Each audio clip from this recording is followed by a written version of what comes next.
Hi Year 1, this week in our phonics we are going to be looking at plural nouns. So when we're looking at a noun, we know that that is a name, place or thing, and you can either have a singular noun or a plural noun.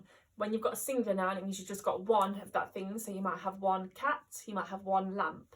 You've only got one of it, so that's a singular. If you have any more than one, so you might have 2, 3, 4, 50, however many it is, it's just any more than one, then that changes into a plural noun. So I'm going to show you what that looks like when we're writing it as well. So down this side of my whiteboard, I've got all of my singular nouns. So I've got a cat there, so cat. I've got one cat, so that's a singular noun, only one. If I've got more than one cat, if I've got 3 cats at my house, I wouldn't say I've got 3 cats at my house because it doesn't make sense. You'd have to add the S grapheme onto the end. So you'd say I've got 3 cats at my house, and then it makes sense. So it's cats.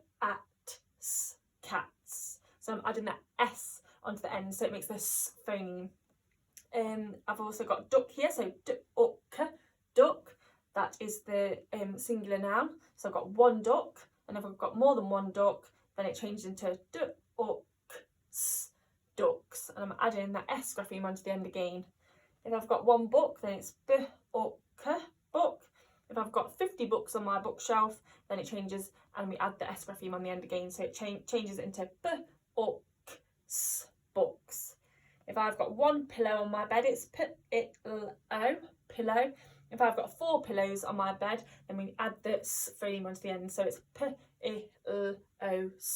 pillows. Okay, so they're the singular nouns and they're the plural. So plural is when you've got more than one. Now it is a bit tricky because we don't always just add the S grapheme onto the end of the word, onto the end of the noun. You might have to add 2 graphemes, and these graphemes are the E and the S.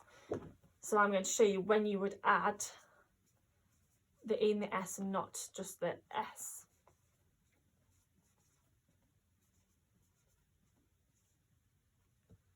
So if at the end of your noun you have these, any of these, so we've got the S for hiss hiss, we've got S for kiss kiss kiss, we've got Sh for shoe shoe, we've got Ch for choo choo, we've got Z for buzz buzz, and then we've got X for fox in a box. So if any of your words, any of your nouns end in these, then you need to add the E and the S. Now the E and the S, when we add it onto the end of a noun, it makes the is phoneme. Okay, so let me show you. So if I have a singular noun of bus, so I saw one bus on my walk home, then it would just be bus, but us, bus.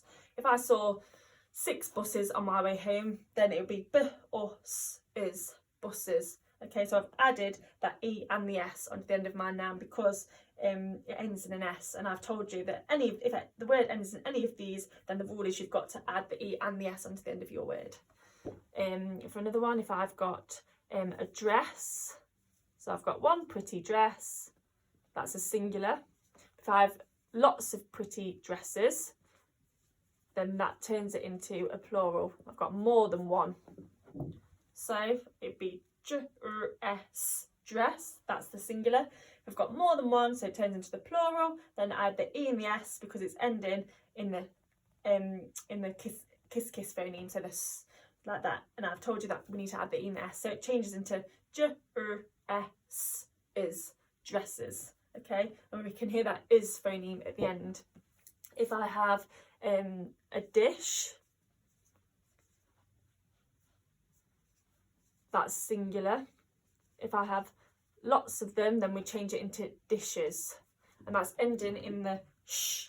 Okay, so the sh is at the end of the word, so I've got to add the E and the S onto this one. So dish, that's one dish. If I have more than one dish, I have 10 dishes, so it'd be dish is dishes. You've got lots of dishes to wash, so that's when we add the E and the S. Another one, if your word ends in a ch at the end of your word, so if I had the word church, so I saw a church on my walk home, that's a singular because you've just seen one. So that's just a singular church. If I saw 6 churches on my walk home, we'd add the E and the S. So it'd be is churches. Okay? And there's lots of diacritics in that word. So you can hear that is at the end of the word again. That is phoneme. If I had the word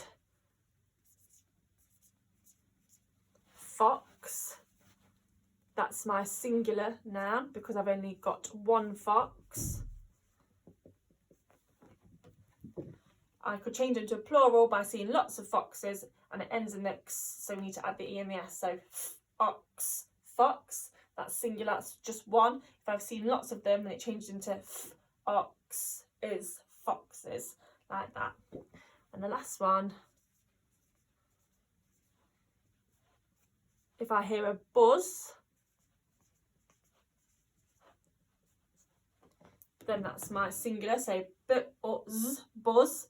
Then the plural will be buzzes, so b or z is buzzes. Okay, so if your noun ends in any of these, then we need to add the E and the S, not just the S. So that's when you know that will help you with your spelling as well. Now what you could do at home for a challenge is you could get different words. You could get singular nouns and plural nouns, and you could sort them into which one there will be, whether there be a singular noun or whether there be a plural noun. And that could be a challenge that you could do at home and send to your teachers, and I'm sure they'd love to see it. I hope that made sense, and I'll see you later.